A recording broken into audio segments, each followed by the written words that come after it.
世界好似突然之間停咗落嚟，睇住手機畫面入面嘅小二對眼，我完全反應唔過嚟。我哋嘅友誼由幼稚園就開始，嗰陣時我哋成日拖住隻手喺遊樂場度玩到唔捨得返屋企。無論經歷幾多困難，我哋都一齊度過。我哋嘅友誼就好似一條堅不可摧嘅繩，喺風雨入邊支撐住彼此。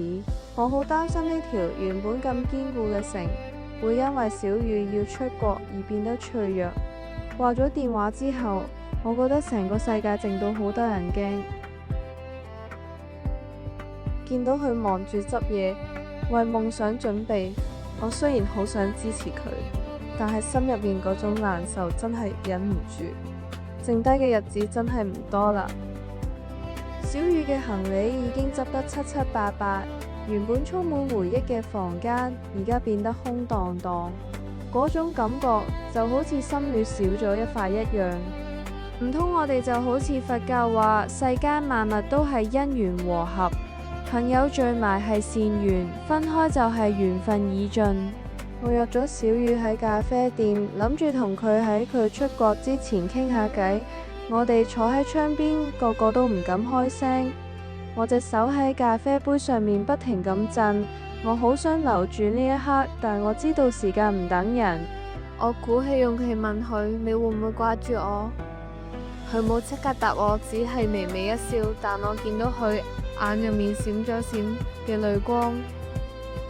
喺璀璨嘅星空同燈火下面，我哋緊緊擁抱。小雨話：呢次離開唔係結束，而係新嘅開始。雖然唔捨得，但我哋都知道呢條繩永遠都唔會斷。雖然小雨唔喺我身邊，但我哋嘅心依然緊緊連埋一齊。佛話萬法唯心，只要念頭唔斷，就算隔咗千山萬水，我哋都冇遠離過。我哋約定好，無論去得幾遠，都會喺未來某個地方再見。呢份願力會穿透時空嘅無常，帶住我哋再次重逢。呢條友誼嘅繩，係前世種落嘅善緣，今生凝聚嘅真心，因緣唔散，情誼就永遠唔會斷。